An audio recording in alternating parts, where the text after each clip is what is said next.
Okay, may question tayo. Is it okay po ba na once a month lang magpa-tutor? I actually have a teacher meets me only once a month, but I'm not sure if I can learn well from that. But I do practice every day. Okay, number one, it's good na may teacher ka.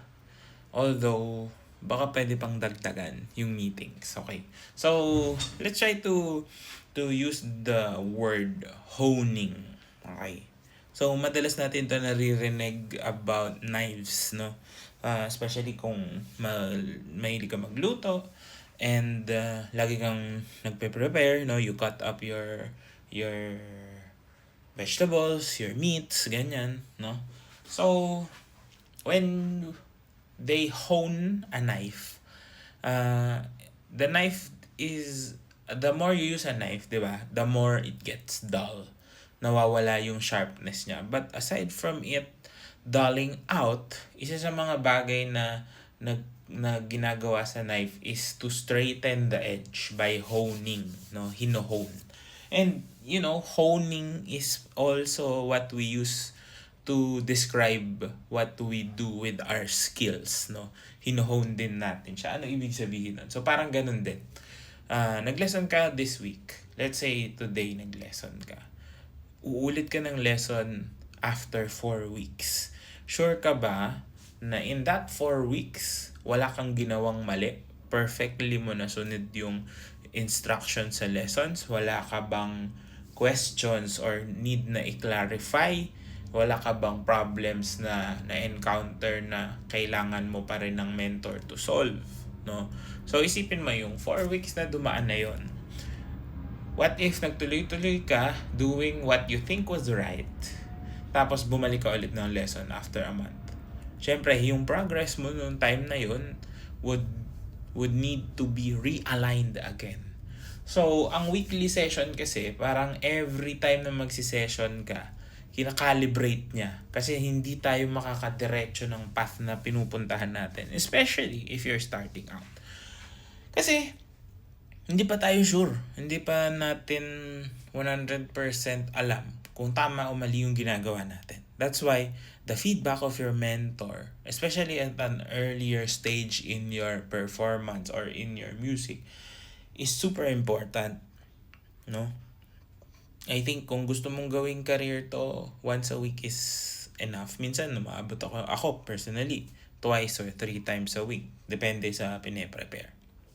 But, if limited talaga yung resources or time, or even if, let's just say na hindi ka ganun kaseryoso na mag-aral, wala namang masama sa once a week. Pero those are the things that you need to understand, no? Is that skill building requires a lot of feedback, no? Kahit nasabihin mong saktong-sakto, sure ka sa sarili mo na tama yung ginagawa mo. Pag chinek ka ng teacher mo, most likely may masasabi pa rin naman. Ibig sabihin, may masasabi pa rin, may correct pa rin, no? May mga pwede pa rin gawin to improve. So, it's okay. Pero kung if you're going to be more serious about your playing, no? Mas maganda, mas marami. No? Meron din ako mga students na ganyan yung setup namin. Although, I'm very open to answering questions and I think I trained them to actually ask the right questions as well. So, ano yun? Kasama din sa training mo dapat yung mindset na ano ba yung mga questions na dapat tinatanong ko sa mentor ko. Na wag ko nang palagpasin yung araw na hindi ako sure.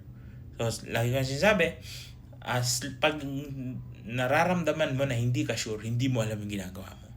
Yan ang sabi sa amin. So, kapag sure ka, alam mong wala nang mali, yun pa lang yung time na tama na yung ginagawa mo. Pero pag may doubts ka, meron kang mga problems, parang hindi ka sure, nagdadalawang isip ka, most likely you're still not really aware if you're correct or not. So, kailangan mo talaga ng feedback, ng expert, ng mentor. Diba? Yun yung ino-offer ng lesson. So, it's not just about you paying tapos bahala na. You're not getting the most out of it if you're not aligning to the path that you need to be in.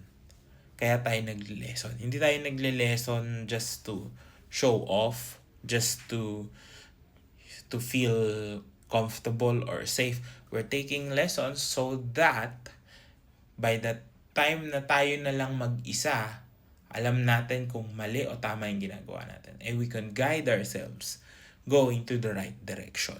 Okay? So sana nakatulong ko. If you did, comment down below. And I'll see you on the next one. Good luck sa inyo.